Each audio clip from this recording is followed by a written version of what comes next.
One of the world's greatest evils is human trafficking. Is there anything you can do about it? A lot. In this video, I'll talk about action you can take. Trafficking is one of the great evils in the world today. Income in human trafficking generates more revenue than the international trade in illegal drugs. International Justice Mission estimates that 45 million children are currently being trafficked. So in the face of these daunting statistics, what can one person do?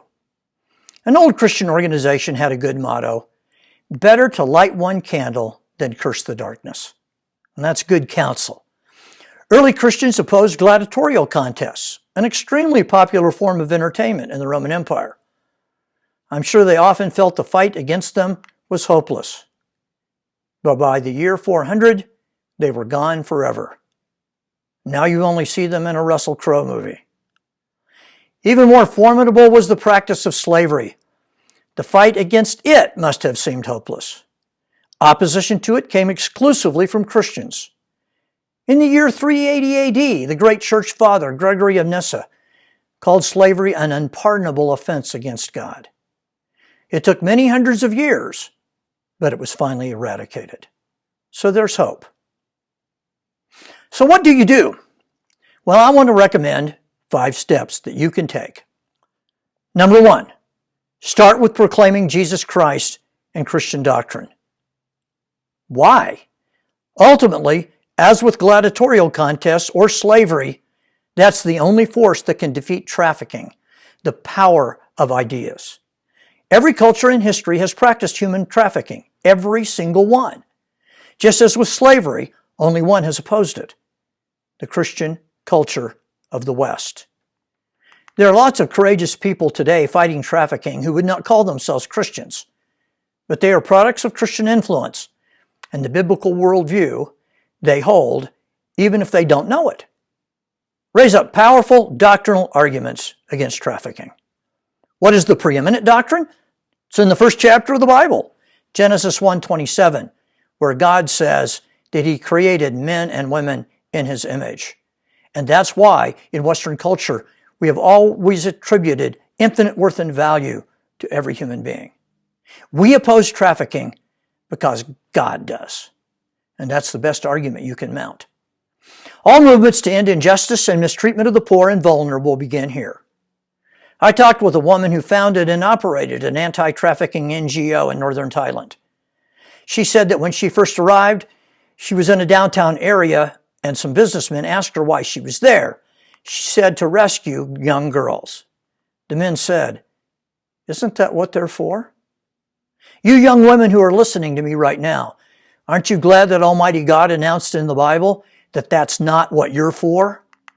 Christians in every age and in every culture have fought to protect the victims of trafficking. We're just carrying on in their footsteps. And it is fundamentally a doctrinal battle. These businessmen in northern Thailand are not inherently inferior to men in the West. They just have bad theology.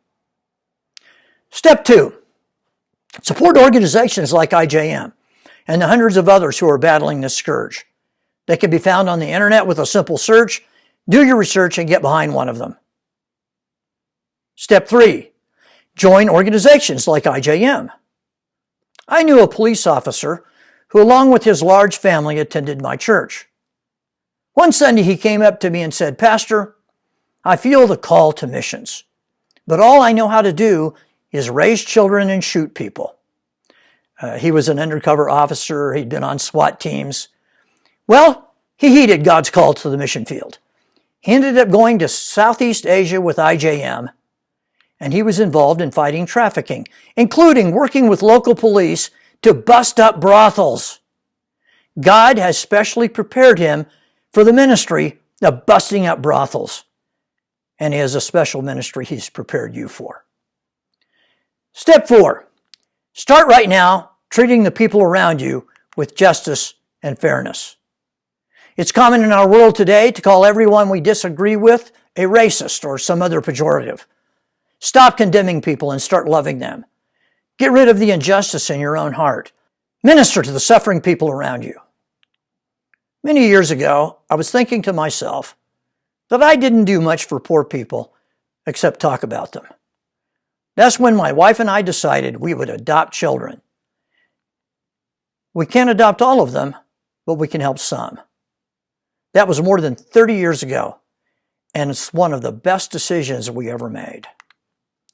Step 5, submit your life to Jesus Christ.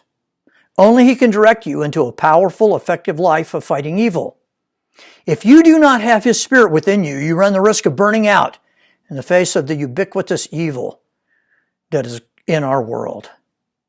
He will give you the strength you need. He will guide you into specific ministries He wants you to have and for which He has gifted you.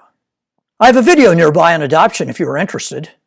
Please use the comment section below to tell me what steps you are taking to stand with the poor and needy.